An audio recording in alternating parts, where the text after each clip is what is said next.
Dears, welcome back to Xylem learning. It's me Adarsh. മക്കളെ, ഈ ഒരു വീഡിയോ നിങ്ങൾ മുഴുവനായിട്ടും സ്കിപ്പ് ചെയ്യാതെ കാണുകയാണെങ്കിൽ പാരലൽ ലെൻസ് എന്നുള്ള 18 മാർക്ക് നിങ്ങൾക്ക് വളരെ എളുപ്പത്തിൽ ഉറപ്പിക്കാൻ സാധിക്കും. സോ നിങ്ങൾ എല്ലാവരും മുഴുവനായിട്ടും വീഡിയോ കാണുക. ഇന്ന് 7:30 നമ്മളുടെ മാരത്തോൺ ലൈവ് ക്ലാസ് ഉണ്ട്. നിങ്ങൾ എല്ലാവരും ഉണ്ടാവണം. അടിപൊളിയായിട്ട് നമുക്ക് പഠിക്കണം. നാളെ ക്രിസ്മസ് എക്സാം മാത്തമാറ്റിക്സ് നിങ്ങൾ എഴുതുമ്പോൾ ഒരു ക്വസ്റ്റ്യൻ കണ്ടിട്ട് പോലും നിങ്ങൾക്ക് ടെൻഷൻ കയറാൻ പാടില്ല. അതാണ് സൈലത്തിന് ഉള്ള നിർബന്ധം എന്ന് പറയുന്നത്. ഞാനും ഫൂഫു സാറും ചേർന്ന് എല്ലാ ചാപ്റ്ററുകളും നിങ്ങൾക്ക് സെറ്റാക്കി തന്നിരിക്കും. ഓക്കെ, നമ്മൾ ഫസ്റ്റ് ക്വസ്റ്റ്യനിലേക്ക് പോവാണ്. ഇവിടെ നിങ്ങളോട് QR-ന്റെയും RS-ന്റെയും നീളമാണ് കണ്ടുപിടിക്കാൻ പറഞ്ഞിട്ടുള്ളത്. വളരെ സിമ്പിൾ ആണ്. ഇത് ഇങ്ങനെ അങ്ങ് നോക്കുക. ഇപ്പൊ നിങ്ങൾക്ക് ചെയ്യാൻ അറിയാം, എല്ലാവർക്കും ചെയ്യാൻ അറിയാം. വളരെ സിമ്പിൾ ആയിട്ട് നമ്മൾ ചെയ്യാൻ പോവാണ്. AB തന്നിട്ടുണ്ട്, BC തന്നിട്ടുണ്ട്, PQ തന്നിട്ടുണ്ട്, QR തന്നിട്ടില്ല. അപ്പോ എങ്ങനെ ചെയ്യും? സിമ്പിൾ ആണ്. നോക്കിക്കോ, AB മക്കളെ ഇത്രയേ ഉള്ളൂ. വളരെ വളരെ വളരെ സിമ്പിൾ ആണ്. ശ്രദ്ധിച്ചിരുന്നോ? AB by BC is equal to AB by BC എന്ന് പറയുന്നതും PQ by QR എന്ന് പറയുന്നതും സെയിം ആയിരിക്കും. അതായത് ഈ 3 പാരലൽ ലൈനുകൾ ഇതിനെ കട്ട് ചെയ്യുന്നത് ഒരേ റേഷ്യോയിലാണ്. മനസ്സിലാക്കിയാൽ മാത്രം മതി. ഓക്കെ, അപ്പൊ 2/3 is equal to PQ എത്രയാ? 6 by QR. ക്രോസ് മൾട്ടിപ്ലൈ ഒന്നും ചെയ്യാതെ തന്നെ ആൻസറിലേക്ക് വരാൻ ട്രിക്ക് വേണോ മക്കൾക്ക്? പിടിച്ചോ, സിമ്പിൾ ആയിട്ട് 2നെ ഏത് നമ്പർ കൊണ്ട് ഗുണിച്ചാലാ 6 കിട്ടുക? 2നെ മക്കളെ 3 കൊണ്ട് ഗുണിച്ചാലല്ലേ 6 കിട്ടുക? ശരിയല്ലേ? 2നെ നിങ്ങൾ 3 കൊണ്ട് ഗുണിക്കുമ്പോഴല്ലേ 6 കിട്ടുക. അങ്ങനെയാണെങ്കിൽ 3നെ ഒന്ന് 3 കൊണ്ട് ഗുണിച്ചേ. 3 into 3 ചെയ്താൽ QR കിട്ടും. 3നെ ഒന്ന് 3 കൊണ്ട് ഗുണിച്ചാൽ മതി. 2നെ 3 കൊണ്ട് ഗുണിച്ചാൽ നിങ്ങൾക്ക് 6 കിട്ടും. 3നെ 3 കൊണ്ട് ഗുണിച്ചാൽ 9 സെന്റിമീറ്റർ ആണ്. 9 സെന്റിമീറ്റർ ആണ് ഇവിടെ നമ്മുടെ QR എന്ന് പറയുന്നത്. വളരെ സിമ്പിൾ. അടുത്ത നോക്കിക്കേ, അടുത്തത് എഴുതാൻ ഇതിലും സിമ്പിൾ ആണ്. വളരെ വളരെ വളരെ സിമ്പിൾ. നോക്കിക്കോ, BC by CD is equal to QR by താഴെയുള്ളതാരാ? RS. Okay, BC എന്ന് പറയുന്നത് 3 ആണ്, ഇവിടെ 4 ആണ്. QR എന്ന് പറയുന്നത് 9 ആണ്. RS 3നെ 9 ആക്കാൻ ഏത് നമ്പർ കൊണ്ടാണ് നമ്മൾ ഗുണിച്ചത്? 3 കൊണ്ട്. ശരിയല്ലേ? സോ 4നെ ഒന്ന് 3 കൊണ്ട് ഗുണിക്ക്. 4നെ 3 കൊണ്ട് ഗുണിച്ചാൽ എന്ത് കിട്ടും? 12 സെന്റിമീറ്റർ. സോ 4 into 3 ചെയ്താൽ RS എന്ന് പറയുന്നത് 12 സെന്റിമീറ്റർ ആണെന്ന് വളരെ സിമ്പിൾ ആയിട്ട് ഈ ഒരു ക്വസ്റ്റ്യന്റെ ആൻസറിലേക്ക് നിങ്ങൾക്ക് വരാം. 2 മാർക്കിന്റെ ക്വസ്റ്റ്യൻ ആണ്. 2 മാർക്ക് നമുക്ക് സെറ്റ് ആണല്ലോ. യെസ്. അങ്ങനെയാണെങ്കിൽ അടുത്ത ചോദ്യം ഇവിടെ തന്നിട്ടുണ്ട്. ട്രയാങ്കിൾ ABCയില് BCക്ക് പാരലൽ ആണ് DE എന്ന് പറയുന്നത് BCക്ക് സമാന്തരമാണ് എന്ന് ക്വസ്റ്റ്യനിൽ തരും. അങ്ങനെ തന്നു കഴിഞ്ഞാൽ അപ്പോൾ തന്നെ എന്റെ മക്കൾക്ക് എഴുതി വെക്കാം. AD by DB is equal to AE by EC. അതായത് AD by DB is equal to AE by EC. Okay ആണ്, EC. അപ്പൊ AD എത്രയാ? 4. ഇതെത്രയാ? 6 is equal to 8 by EC. ഇനി ക്രോസ് മൾട്ടിപ്ലൈ ചെയ്യണോ? വേണ്ട, സിമ്പിളാ. നമുക്ക് 4നെ ഏത് നമ്പർ കൊണ്ട് മൾട്ടിപ്ലൈ ചെയ്താൽ 8 കിട്ടും? 4നെ ഏത് നമ്പർ കൊണ്ട് ഗുണിച്ചാൽ 8 കിട്ടുക? 2 കൊണ്ട്. അപ്പൊ 6നെ എന്താക്കുക? 2 കൊണ്ട് ഗുണിക്കുക. So EC is equal to 6 into 2 12 centimetre. Double okay. Yes. അതുപോലെ മക്കളെ നിങ്ങൾ മനസ്സിലാക്കണം. ഇപ്പൊ AD by DB is equal to AE by EC ആണെന്ന് തന്നാൽ അപ്പോൾ എന്റെ മക്കൾ എന്ത് മനസ്സിലാക്കണം? അങ്ങനെ ആകണമെങ്കിൽ ഈ കാര്യം ശരിയായിരിക്കണം. DE എന്ന് പറയുന്നത് പാരലൽ ടു BC ആയിരിക്കണം. DE BCക്ക് സമാന്തരമാണെങ്കിൽ മാത്രമാണ് ഇത് ഇങ്ങനെ ആവുള്ളൂ എന്ന് മനസ്സിലാക്കിയാൽ മതി. ഓക്കെ ആണേ, സെറ്റ്. അങ്ങനെയാണെങ്കിൽ അടുത്ത കാര്യം നോക്കിക്കോ. ഇവിടെ P എന്ന് പറയുന്നത് മിഡ് പോയിന്റ് ആണ്. P എന്ന് പറയുന്നത് ABന്റെ മധ്യബിന്ദു. അപ്പോ മധ്യബിന്ദു മിഡ് പോയിന്റ് ആണെങ്കിൽ നിങ്ങൾ പറ, ഈ AP എത്രയാ? 3 സെന്റിമീറ്റർ ആണ് സാറേ. DP എത്രയാ? 3 സെന്റിമീറ്റർ ആണ്. പക്ഷേ ശരിയല്ലേ? ആണ്. അതുപോലെ Q എന്ന് പറയുന്ന മധ്യബിന്ദു ആണെങ്കിൽ ഇത് 4 സെന്റിമീറ്റർ, ഇതും 4 സെന്റിമീറ്റർ. കാരണം 8ന്റെ പകുതി ആണ്. ഇനി അങ്ങനെയാണെങ്കിൽ Pയും Qയും മിഡ് പോയിന്റ് ആണെങ്കിൽ മക്കളെ പഠിച്ചു വെച്ചോ. അങ്ങനെയാണെങ്കിൽ PQ എന്ന് പറയുന്നത് പാരലൽ ടു ബി സി ആയിരിക്കും. പി ക്യു എന്ന് പറയുന്നത് ബി സിക്ക് സമാന്തരമായിരിക്കും. മാത്രമല്ല പി ക്യുവിന്റെ നീളം എന്ന് പറയുന്നത് ബി സിന്റെ പകുതി ആയിരിക്കും. പി ക്യുവിന്റെ നീളം എത്രയാ? ബി സിന്റെ പകുതി ആയിരിക്കും എന്നുകൂടെ എന്റെ മക്കള് പഠിക്കണം. ഓക്കെ ആണോ? ഓക്കെ ആണോ? വളരെ വളരെ സിമ്പിൾ ആയിട്ട് അത് പഠിച്ചു. അപ്പൊ ബി സിന്റെ പകുതി, അപ്പൊ ഇത് എത്രയാ? 7ന്റെ പകുതി എത്രയാ? 3.5 സെന്റിമീറ്റർ ആണ്. 3.5 സെന്റിമീറ്റർ ആണ്. എന്റെ മോനെ എത്ര സിമ്പിൾ ആയിട്ടാ പഠിച്ചേ, എത്ര സിമ്പിൾ ആയിട്ട് നമ്മൾ പഠിച്ചേ. ഇനി നമുക്ക് നോക്കാം, ഈ ചിത്രം നോക്കാം. പിയും ക്യൂവും ആറും മധ്യബിന്ദുവാണ്. ഓക്കെ, പിയും ക്യൂവും ആറും മധ്യബിന്ദുവാണ്. അപ്പൊ നിങ്ങൾ എന്ത് മനസ്സിലാക്കണം? ഇവിടെ പി ആർ എന്ന് പറയുന്നത് ബി സിന്റെ പകുതിയാണ്. അതുപോലെ ക്യു ആർ എന്ന് പറയുന്നത് എ ബിന്റെ പകുതിയാണ്. എ ബിന്റെ പകുതിയാണ്. അതുപോലെ പി ക്യു എന്ന് പറയുന്നത് എ സിന്റെ പകുതിയാ. അങ്ങനെ വരുള്ളൂ. ഓക്കെ, അപ്പോ ബി സി 6 സെന്റിമീറ്റർ ആയാൽ ഇതും 3 സെന്റിമീറ്റർ ആണ്, ഇതും 3 സെന്റിമീറ്റർ ആണ്. കാരണം ക്യൂ മധ്യബിന്ദുവാ. അതുകൊണ്ട് പി ആർ എന്ന് പറയുന്നത് എത്ര തന്നെയാ? 3 സെന്റിമീറ്റർ, 6ന്റെ പകുതി. സോ ആ ചോദ്യത്തിന്റെ ആൻസർ വളരെ സിമ്പിൾ ആയിട്ട് കിട്ടി, 3 സെന്റിമീറ്റർ. ഓക്കെ, ഇനി നിങ്ങളോട് ചോദിക്കും, വലിയ ട്രയാങ്കിളിന്റെ ചുറ്റളവ് എത്രയാ? 18 ആണ്. അങ്ങനെയാണെങ്കിൽ ചെറിയ ട്രയാങ്കിളിന്റെ ചുറ്റളവ് ചോദിച്ചാൽ, ഉള്ളിലുള്ള ചെറിയ ട്രയാങ്കിളിന്റെ ചുറ്റളവ് ചോദിച്ചാൽ ആ 18ന്റെ പകുതി, ചുറ്റളവ് സമം 18ന്റെ പകുതി, അതെത്രയാ?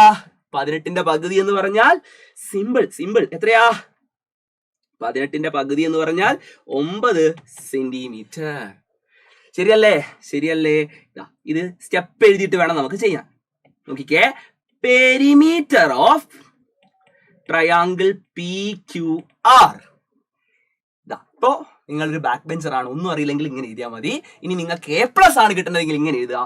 പി ക്യു ആർ എന്ന് പറയുമ്പോൾ P Q plus Q R plus P R, 3 സൈഡും കൂട്ടാം. പി ക്യു എന്ന് പറഞ്ഞാൽ നമുക്ക് എന്തറിയാം? പി ക്യു എന്ന് പറഞ്ഞാൽ അത് എ സിന്റെ പകുതിയാണ്, പ്ലസ് ക്യു ആർ എന്ന് പറഞ്ഞാൽ അത് എ ബിന്റെ പകുതി, പ്ലസ് നോക്കുക മറ്റേത് പി ആർ എന്ന് പറയുന്നത് ബി സിന്റെ പകുതി. ഇത് 3ഉം കൂടെ കൂട്ടിയാൽ എത്രയാ? നോക്ക്, ഈ ന്യൂമറേറ്ററുള്ള 3ഉം കൂടെ കൂട്ടുക. എന്നിട്ട് A C plus A B plus B C by 2, എല്ലാം കൂടെ കൂട്ടിയിട്ട് 2. ഇത് 3ഉം കൂടെ കൂട്ടിയാൽ എ ബി സിന്റെ ചുറ്റളവല്ലേ? എ ബി സിന്റെ ചുറ്റളവ് എന്ന് പറയുന്നത് നിങ്ങൾക്കറിയാം 18. 18ന്റെ പകുതി എന്ന് പറഞ്ഞാൽ 9 സെന്റിമീറ്റർ. സെറ്റ്. വളരെ സിമ്പിൾ ആയിട്ട് ആ ചോദ്യത്തിന്റെ ആൻസർ നമുക്ക് കിട്ടി. ഓക്കെ, നിങ്ങൾക്ക് ഒറ്റ സ്റ്റെപ്പിൽ വേണമെങ്കിലും എഴുതട്ടോ. പക്ഷെ A+നുള്ള ഫുൾ മാർക്ക് കിട്ടണമെങ്കിൽ ഈ രീതിയിൽ എഴുതണം. ഓക്കെ, അടുത്ത ചോദ്യം പരീക്ഷയ്ക്ക് ചോദിച്ച ചോദ്യം.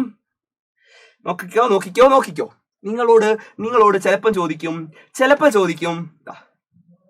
Sorry, same question A B സിന്റെ ഏരിയ നിങ്ങൾക്ക് 12 ആണെന്ന് തന്നു. ശ്രദ്ധിച്ചോ, സെയിം ഫിഗർ വെച്ചിട്ട് നമ്മൾ ഈ ചോദ്യം ചെയ്യാൻ പോവാണ്. എ ബി സിന്റെ ഏരിയ നിങ്ങൾക്ക് തരും. Area of triangle A B C എത്രയാണെന്നറിയോ? 12 സെന്റിമീറ്റർ സ്ക്വയർ ആണ്. അങ്ങനെയാണെങ്കിൽ മക്കളെ നിങ്ങൾ പഠിച്ചു വെക്കണം. ഇതിനകത്തുള്ള എല്ലാ ട്രയാങ്കിളും 4 ട്രയാങ്കിളും ഈക്വൽ ആണ്. ഇപ്പൊ ബി സി ഞാൻ പറയുന്നു 8 ആണെങ്കിൽ നിങ്ങൾ മനസ്സിലാക്കിക്കോ, ഇതും 4 ഇതും 4. ഇപ്പൊ എ സി എന്ന് പറയുന്നത് 6 ആണെങ്കിൽ ഇതും 3 ഇതും 3. ഓക്കെ, ഇതെന്ന് പറയുന്നത് 12 ആണെങ്കിൽ, ഇതെന്ന് പറയുന്നത് 12 സെന്റിമീറ്റർ ആണെങ്കിൽ ഇതും 6 ഇതും 6. അതിൽ സംശയമല്ലല്ലോ, കാരണം മിഡ് പോയിന്റുകളാണ്. മിഡ് പോയിന്റ് ആണെങ്കിൽ പകുതിയല്ലേ വരിക? ആണ്. ഇനി ബി സിന്റെ പകുതിയാണ് ഇവിടെ വരിക, ഇവിടെ 4. ക്യു ആർ എന്ന് പറയുമ്പോൾ ഇതാ ഈ 12ന്റെ പകുതി ഇവിടെ 6, ഇവിടെ 6ന്റെ പകുതി ഇവിടെ 3. അതായത് ഈ ട്രയാങ്കിളുകളെല്ലാം എന്താണ്? ഈ ട്രയാങ്കിളുകളെല്ലാം തുല്യ ത്രികോണങ്ങളാണ്. ഈ ട്രയാങ്കിളുകളെല്ലാം തുല്യ ത്രികോണങ്ങളാണ്. അതുകൊണ്ട് തന്നെ നമുക്ക് എന്ത് പറയാം? ഇതിനെ 4നും ഒരേ ഏരിയയാണ്. ഈ 4നും ഒരേ ഏരിയയാണ്. സോ ഇത് 3 ഇത് 4. സോറി, ഇതിന്റെ ഒക്കെ ഏരിയ എത്രയാ? ഇത് 3 സെന്റിമീറ്റർ സ്ക്വയർ, ഇത് 3 സെന്റിമീറ്റർ സ്ക്വയർ, ഇത് 3 സെന്റിമീറ്റർ സ്ക്വയർ, ഇത് 3 സെന്റിമീറ്റർ സ്ക്വയർ. ഓക്കെ, അതേപോലെ മറ്റൊരു കാര്യം കൂടെ നിങ്ങൾക്ക് കാണിച്ചു തരട്ടെ. ഈ സാധനങ്ങൾ ഇതെന്ന് പറയുന്നത് എന്തായിരിക്കും? ഇതൊരു പാരലലോഗ്രാം ആയിരിക്കും, സാമാന്തരികമായിരിക്കും. ഈ സാമാന്തരികത്തിന്റെ പരപ്പളവ് എത്രയാ? 3 കൂട്ടിയാൽ മതി 6. അതായത് ഇതിന്റെ പകുതി ആയിരിക്കും, ട്രയാങ്കിളിന്റെ പകുതി ആയിരിക്കും ഈ പാരലലോഗ്രാമിന്റെ ഏരിയ എന്ന് പറയുന്നത്. അതേപോലെ മറ്റൊരു പാരലലോഗ്രാം ഇവിടെ കാണാം. കണ്ടോ, ഇത് മറ്റൊരു പാരലലോഗ്രാം. അതേപോലെ വേറൊരു പാരലലോഗ്രാം നിങ്ങൾക്ക് കാണാം. നോക്കിക്കോ ഇത് വേറൊരു പാരലലോഗ്രാം. അങ്ങനെ 3 പാരലലോഗ്രാം ഇതിനകത്ത് നിങ്ങൾക്ക് കാണാൻ പറ്റും. ഈ 3 പാരലലോഗ്രാം സാമാന്തരികങ്ങളുടെയും പരപ്പളവ് എന്ന് പറയുന്നത് എന്താണ്? പരപ്പളവ് എന്ന് പറയുന്നത് 12ന്റെ പകുതി. ഏരിയ ഓഫ് 1 ട്രയാങ്കിൾ എന്ന് പറയുന്നത് 1 സ്മോൾ ട്രയാങ്കിൾ ചോദിച്ചാൽ ചിലപ്പോൾ ചോദിക്കും. ചെറിയ ഏതെങ്കിലും ഒരു ട്രയാങ്കിളിന്റെ ഏരിയ ചോദിക്കും. പേര് നോക്കിയാൽ മതി. ചെറുത് ഏതൊക്കെയാണുള്ളത്? APR, PQR, PBQ, RQC, QCR എന്നുള്ള രീതിയിൽ പേര് കൊടുക്കും. ഓക്കെ, അങ്ങനെ തന്നാൽ ചെറിയ ട്രയാങ്കിളിന്റെ ഏരിയ ചോദിച്ചാൽ ഇവിടെ 12 ആണെങ്കിൽ അതിനെ 12/4 ചെയ്താൽ 3 എത്രയാണ്? 3 സെന്റിമീറ്റർ സ്ക്വയർ. അതുപോലെ ഏരിയ ഓഫ് പാരലലോഗ്രാം ചോദിച്ചാൽ നിങ്ങളെ മനസ്സിലാക്കുക ഇതാ സാമാന്തരികം. പാരലലോഗ്രാം എന്ന് പറഞ്ഞാൽ സാമാന്തരികമാണ്. ഈ സാമാന്തരികത്തിന്റെ പരപ്പളവ് ചോദിച്ചാൽ സിമ്പിൾ ആണ്, 12ന്റെ പകുതി 6 സെന്റിമീറ്റർ സ്ക്വയർ. ഇനി നിങ്ങളോട് ചിലപ്പം ചോദിക്കും ട്രപ്പീസിയം. ഇവിടെ BCRP എന്ന് പറയുന്ന ട്രപ്പീസിയം ഉണ്ട്. അതിന്റെ ഏരിയ ഓഫ് ട്രപ്പീസിയം എത്രയാ? നോക്ക്, അത് 3 ട്രയാങ്കിൾസ് ഇല്ലേ? That is 3 + 3 + 3 = 9 centimetre square. Okay ആണോ? ട്രപ്പീസിയാണ് ചോദിക്കുന്നതെങ്കിൽ അതിലെ 3 ട്രയാങ്കിളുകൾ ചേർന്നിട്ടാണ് ട്രപ്പീസി ഉണ്ടാകുന്നത് മനസ്സിലാക്കുക. സെറ്റാണോ? 2 ട്രയാങ്കിൾ ചേർന്നാൽ അവിടെ പാരലലോഗ്രാം ആണ് ഉണ്ടാവുക. ഓക്കെ ആണ്. അപ്പൊ നിങ്ങളോട് ഇത് വരയ്ക്കാൻ ചിലപ്പം ചോദിച്ചിട്ടുണ്ട്. AB 6 സെന്റിമീറ്റർ, ACയും BCയും. ഈ ചോദ്യം ശ്രദ്ധിക്കുക. ഈ ചോദ്യം വളരെ ഇമ്പോർട്ടന്റ് ആണ്. നോക്കിക്കോ, AB 6 centimetre, AC BC 5 centimetre. ആദ്യം 6 സെന്റിമീറ്റർ ഉള്ള ഒരു സൈഡ് വരയ്ക്കുക. ശരിയല്ലേ? 6 സെന്റിമീറ്റർ. എന്നിട്ട് ഒരു ഐസോസിലസ് ട്രയാങ്കിൾ ആണ് നിങ്ങൾ വരയ്ക്കേണ്ടത്. ഒരു ഐസോസിലസ് ട്രയാങ്കിൾ. ഓക്കെ, ഒരു ഐസോസിലസ് ട്രയാങ്കിൾ ആണ് വരയ്ക്കേണ്ടത്. ഇതാ ഈ സൈഡ് 5 സെന്റിമീറ്റർ, ഈ സൈഡും 5 സെന്റിമീറ്റർ. വരച്ചൂടെ? വളരെ സിമ്പിൾ ആയിട്ട് നിങ്ങൾക്ക് വരയ്ക്കാവുന്നതല്ലേ ഉള്ളൂ. 5 സെന്റിമീറ്റർ വരുന്ന രീതിയിൽ ഒരു ഐസോസിലസ് ട്രയാങ്കിൾ എങ്ങനെയാ വരയ്ക്കുക? അതെല്ലാവർക്കും അറിയാം. അത് നമ്മുടെ വരയ്ക്കാനുള്ള മുഴുവൻ ചോദ്യങ്ങൾ അടങ്ങിയ ഒരു വീഡിയോ നമ്മുടെ ചാനലുണ്ട്. അത് നിങ്ങൾ എല്ലാവരും കണ്ടിരിക്കണം. അത് കണ്ടാൽ വരയ്ക്കാനുള്ള മുഴുവൻ ചോദ്യങ്ങളും നിങ്ങൾക്ക് സെറ്റ് ആക്കാം. എന്നിട്ട് ചോദിക്കുകയാണ്, ഇതിന്റെ പകുതി പരപ്പളവുള്ള സാമാന്തരികം വരയ്ക്കാനാണ് ചോദിച്ചിട്ടുള്ളത്. പകുതി പരപ്പളവുള്ള സാമാന്തരികം വളരെ സിമ്പിൾ ആണ്. ഇത് 5 ആണെങ്കിൽ ഇതിന്റെ മിഡ് പോയിന്റ് എത്രയാ? 2.5. സംശയം ഉണ്ടായില്ല ആർക്കെങ്കിലും ഡൗട്ട് ഉണ്ടോ? ഇവിടെ 2.5 ഇത് മിഡ് പോയിന്റ്. അതേപോലെ ഇവിടെയും മിഡ് പോയിന്റ് വരൂലേ? ഇത് 2.5, ഇതും 2.5. അങ്ങനെ മിഡ് പോയിന്റ് സ്കെയിൽ ഉപയോഗിച്ച് അടയാളപ്പെടുത്താം. ഇനി പരിപാടി ഇതാ കഴിഞ്ഞു. സിമ്പിൾ. യെസ്, നോക്കിക്കോ, ഈ മിഡ് പോയിന്റ് തമ്മിൽ യോജിപ്പിക്കുക. ഈ 6ന്റെ മിഡ് പോയിന്റ് കണ്ടുകൂടെ നിങ്ങൾക്ക്? 6ന്റെ മിഡ് പോയിന്റ് എങ്ങനെയാ കാണുക? ഇവിടെ 3 സെന്റിമീറ്റർ, ഇവിടെയും 3 സെന്റിമീറ്റർ വരുന്ന രീതിയിൽ 6ന്റെ മിഡ് പോയിന്റ് നിങ്ങൾക്ക് കിട്ടും. വരച്ചാൽ കിട്ടി, കഴിഞ്ഞു. ഇത്രയേ ഉള്ളൂ. 3 സൈഡിന്റെ മിഡ് പോയിന്റ് വരയ്ക്കുക. യോജിപ്പിച്ചാൽ പരിപാടി കഴിഞ്ഞു. സിമ്പിൾ. സെറ്റല്ലേ? വേണ്ട പാരലലോഗ്രാം കിട്ടിയല്ലോ. ഇത്രയും പഠിച്ചാൽ പാരലലോഗ്രാമായിട്ടുള്ള സെറ്റായി. ഇതാ ഒരൊറ്റ ചോദ്യം കൂടെ ഉള്ളൂ. എല്ലാ മക്കളും ശ്രദ്ധിച്ചിരിക്കുക. ഒറ്റ ചോദ്യം കൂടെ പഠിച്ചാൽ പാരലൽ ലൈൻസ് എന്ന് പറയുന്ന ചാപ്റ്ററിൽ നിന്ന് നിങ്ങൾക്ക് ഫുൾ മാർക്ക് സെറ്റ് ആക്കാനുള്ള എല്ലാ ചോദ്യങ്ങളുമായി എന്ന് പറയാം. കാരണം വേറൊരു സെൻട്രോയിഡിന്റെ ഭാഗമുണ്ട്, അത് നമ്മൾ വേറൊരു വീഡിയോ ആയിട്ട് നിങ്ങൾക്ക് തന്നിട്ടുണ്ട്. ഓക്കെ, ഈ ഒരു ചോദ്യം വളരെ ഇമ്പോർട്ടന്റ് ആണ്. നോക്കിക്കോ, BCയും GFും സമാന്തരമാണ്. BC GFന് പാരലൽ ആണ്. അതുപോലെ CD ശ്രദ്ധിക്കുക, CD എന്ന് പറയുന്നത് EFന് പാരലൽ ആണ്. ഓക്കെ, അങ്ങനെയാണെങ്കിൽ മക്കളെ നിങ്ങൾ മനസ്സിലാക്കുക, ഈ ഫിഗർ കാണുമ്പോൾ തന്നെ നിങ്ങൾ മനസ്സിലാക്കുക AB ഈസ് ടു BG എന്ന് പറയുന്നതും അതുപോലെ AC ഈസ് ടു CF എന്ന് പറയുന്നതും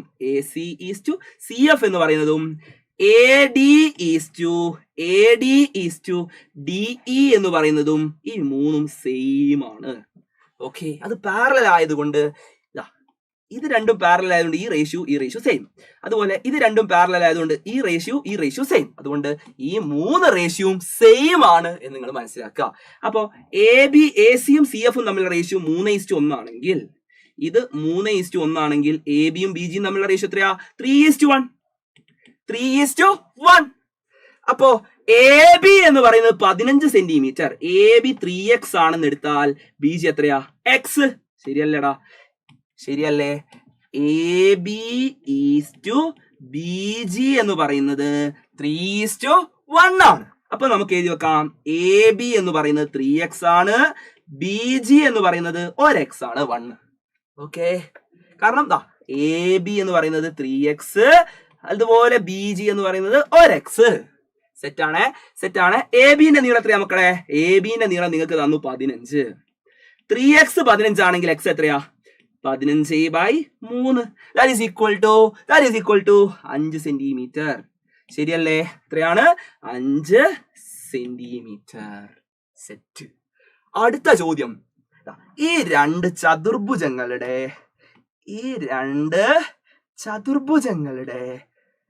വശങ്ങൾ തമ്മിലുള്ള റേഷ്യോ എന്താണ്? അല്ല, ചുറ്റളവുകൾ തമ്മിലുള്ള റേഷ്യോ. ചുറ്റളവ് പെരിമീറ്റർ തമ്മിലുള്ള റേഷ്യോ വെച്ചാൽ ഇതിന്റെ സൈഡുകൾ തമ്മിലുള്ള റേഷ്യോ കണ്ടാലും മതി. ഓക്കെ, ഇതിന്റെ സൈഡുകൾ തമ്മിലുള്ള റേഷ്യോ കണ്ടാൽ മതി എന്ന് മനസ്സിലാക്കുക. അപ്പോ നമ്മളോട് ചോദിച്ചത് എന്താണെന്നറിയോ? A B is to A G ആണ്. Okay, A B is to A ജിക്ക് ഈക്വൽ ആണ് നിങ്ങൾ മനസ്സിലാക്കിയാൽ മാത്രം മതി. നിങ്ങൾ സിമിലർ ട്രയാങ്കിൾസിൽ ക്വാഡ്രിലാറ്ററൽ വരയ്ക്കുന്നത് കണ്ടിട്ടില്ലേ? സെയിം ആംഗിൾസ് അല്ലേ? അവിടെ അപ്ലൈ ചെയ്യുന്ന അതേ ഐഡിയ ആണ് നമ്മൾ ഇവിടെ അപ്ലൈ ചെയ്യുന്നത്. നിങ്ങൾ ഇത്രയും മനസ്സിലാക്കിയാൽ മതി. ചുറ്റളവുകൾ തമ്മിലുള്ള റേഷ്യോ ചോദിച്ചാൽ വശങ്ങൾ തമ്മിലുള്ള റേഷ്യോ എഴുതിയാൽ മതി. കാരണം ഇത് രണ്ടും സിമിലർ ആണ്. ഈ ട്രയാങ്കിൾ ഇത് പാരലൽ ആയതുകൊണ്ട് തന്നെ ഈ ട്രയാങ്കിൾ എ ബി സി എന്ന് പറയുന്നതും, ഓക്കെ, നിങ്ങൾ മനസ്സിലാക്കുക, triangle A B C is similar to triangle ഏതാണ്? A G F. B C എന്ന് പറയുന്നത് പാരലൽ ടു ജി എഫ് അല്ലേ? അതുപോലെ എ ബി സി എന്ന് പറയുന്ന triangle similar to A G F ആണ്. അതുപോലെ ട്രയാങ്കിൾ മനസ്സിലാക്കുക, ട്രയാങ്കിൾ എ സി ഡി എന്ന് പറയുന്നത് similar to triangle A F E ആണ്. ഈ രണ്ട് ട്രയാങ്കിളും സിമിലർ ആണ്. ഓക്കെ, അതുകൊണ്ട് തന്നെ ഈ ചുറ്റളവുകൾ തമ്മിലുള്ള അംശബന്ധം എന്ന് പറയുന്നത് A B is to A ജിക്ക് തുല്യമാണ്. A B is to B G എന്ന് പറയുന്നത് മക്കളെ മനസ്സിലാക്കണേ. A B is to B G എന്ന് പറയുന്നത് 3:1 ആണെങ്കിൽ നിങ്ങൾ മനസ്സിലാക്കുക, എ ബിയും ബി ജിയും നമുക്കറിയാം. എ ബി 15 ആണ്, എ ബി 15 സെന്റിമീറ്റർ, ഇത് 5 സെന്റിമീറ്റർ. അപ്പൊ A B is to A G എന്ന് പറയുന്നത് 15:5 20. എ ജിന്റെ നീളം 20 ആണ്. 15:20. 15:20. 15നെ 5 കൊണ്ട് ഡിവൈഡ് ചെയ്താൽ എന്ത് കിട്ടൂടാ? 15നെ 5 കൊണ്ട് ഡിവൈഡ് ചെയ്താൽ 3. 20നെ 5 കൊണ്ട് ഡിവൈഡ് ചെയ്താൽ 4. 3:4 ആണ്. റേഷ്യോ എന്താ? 3:4 തന്നെയാണ്. A B is to A G, അത് കണ്ടാൽ മതി. ചുറ്റളവ് തമ്മിലുള്ള അംശബന്ധം ചോദിച്ചാൽ അത് വശം തമ്മിലുള്ള അംശബന്ധത്തിന് ഈക്വൽ ആയിരിക്കും. സോ അത് കണ്ടാൽ മതി. ഓക്കെ ആണല്ലോ? സോ ഇത്രയേ നിങ്ങൾക്ക് പഠിക്കാനുള്ളൂ. ഇനി നിങ്ങൾ അറിഞ്ഞിരിക്കേണ്ട ഒറ്റൊരു കാര്യം കൂടി ഞാൻ പറഞ്ഞുതരാം അഡീഷണൽ ആയിട്ട്. ഇതൊരു ട്രയാങ്കിൾ. ട്രയാങ്കിളിന് ഞാൻ പേര് കൊടുക്കുന്നു എ ബി സി. ഇപ്പൊ എ ബിന്റെയും എ സിന്റെയും മിഡ് പോയിന്റുകളാണ് പിയും അതുപോലെ ക്യൂവും എന്ന് വിചാരിക്കുക. പിയും ക്യൂ എന്താണ്? മിഡ് പോയിന്റുകളാണ്. ഓക്കെ, പിയും ക്യൂവും മിഡ് പോയിന്റുകളാണെങ്കിൽ ഞാൻ നോക്കിക്കോ, ക്യൂ മിഡ് പോയിന്റ് ആണല്ലോ. ക്യൂ ഓപ്പോസിറ്റ് വേർട്ടെക്സിലേക്ക് ഒരു വശത്തിന്റെ മധ്യബിന്ദുവിനെ എതിർ മൂലയുമായി യോജിപ്പിക്കുന്ന വരയാണ് നമ്മൾ എന്ത് പറയുന്നത്? ഈ വരയ്ക്കാണ് നമ്മൾ പറയുക മീഡിയൻ. എന്താ പറയാ? മീഡിയൻ അഥവാ നടുവര. നടുവര. ഇനി ഇതാണ് നമ്മുടെ പി. പി എന്ന് പറയുന്നത് മധ്യബിന്ദു ആണല്ലോ. അതിനെ എതിർമൂലയായ സിയുമായി യോജിപ്പിക്കുകയാണെങ്കിൽ അതിനെയാണ് നടുവര എന്ന് പറയുന്നത്. ഈ നടുവരകൾ തമ്മിൽ ഒരു പോയിന്റിൽ കൂട്ടിമുട്ടുന്നുണ്ടല്ലോ. ആ കൂട്ടിമുട്ടുന്ന പോയിന്റ് ഇതിനെയാണ് നമ്മൾ പറയുന്നത് സെൻട്രോയിഡ്. എന്താ പറയാ? സെൻട്രോയിഡ് അഥവാ മധ്യമ കേന്ദ്രം. ഓക്കെ, മധ്യമ കേന്ദ്രം. ആ പോയിന്റിന് ഞാൻ ജി എന്ന് പേര് കൊടുക്കുന്നു. അപ്പൊ നിങ്ങൾ മനസ്സിലാക്കുക, അവിടെ ഒരു റേഷ്യോ നിങ്ങൾ മനസ്സിലാക്കേണ്ടത് B G is to G Q. നോക്കിക്കേ, B G is to G Q എന്ന് പറയുന്നത് അതേപോലെ വലിയ നീളമുള്ള കഷ്ണം ഏതാ? C G is to G P എന്ന് പറയുന്നത്. C G is to G P എന്ന് പറയുന്നത് ഈ റേഷ്യോ എത്രയായിരിക്കും? എപ്പോഴും 2:1 ആയിരിക്കും. എല്ലായ്പ്പോഴും ആ റേഷ്യോ എത്രയാ? 2:1 ആയിരിക്കും. അതായത് ഈ ജി ക്യു എത്രയാണോ അതിന്റെ ഇരട്ടി ആയിരിക്കും ഇപ്പുറത്തുള്ള കഷ്ണം. ഓക്കെ, ഈ ചെറിയ കഷ്ണത്തിന്റെ ഇരട്ടി ആയിരിക്കും ഇപ്പുറത്തുള്ളത്. അങ്ങനെയാണെങ്കിൽ നിങ്ങളോടുള്ള ക്വസ്റ്റ്യൻ എന്ന് പറയുന്നത് ഇപ്പോ ബി ക്യു എന്ന് പറയുന്നത് 18 സെന്റിമീറ്റർ ആണെങ്കിൽ എത്രയാണ് ബി ജി, എത്രയാണ് ജി ക്യു? ഞാൻ പറഞ്ഞു ചെറിയ കഷ്ണത്തിന്റെ ഇരട്ടി ആയിരിക്കും വലിയ കഷ്ണം എന്ന് പറയുന്നത്. അതാണ് 2:1 റേഷ്യോ. 1ന്റെ ഇരട്ടിയല്ലേ 2. അപ്പൊ ഒരു ചെറിയ കഷ്ണവും വലിയ കഷ്ണവും തമ്മിലുള്ള റേഷ്യോ 2:1 ആണെങ്കിൽ ചെറിയ കഷ്ണത്തിന്റെ ഇരട്ടിയാണ് വലിയ കഷ്ണം എന്ന് മനസ്സിലാക്കുക. നിങ്ങൾ ഇത് കമന്റ് ചെയ്യണം. എത്രയാണ് ബി ജി, എത്രയാണ് ജി ക്യു? ഇത് രണ്ടും മക്കളെ നിങ്ങൾ കമന്റ് ചെയ്യണം എന്ന് പറഞ്ഞുകൊണ്ട് ഞാൻ പോവാണ്. നമുക്ക് വീണ്ടും കാണാം. അതുവരേക്കും ബൈ. നിങ്ങൾ ഒറ്റ കാര്യം, ഇന്നത്തെ ലൈവ് മിസ്സാക്കരുത്. ഏതൊക്കെ എല്ലാവരും ഫ്രണ്ട്സിനൊക്കെ കൂട്ടിക്കൊണ്ടുവരിക. വീഡിയോ ഇഷ്ടമായ ലൈക്ക് ചെയ്യുക, കമന്റ് ചെയ്യുക, എല്ലാ ഫ്രണ്ട്സിനും അയച്ചു കൊടുക്കുക. നമുക്ക് വീണ്ടും കാണാം. അതുവരേക്കും ബൈ.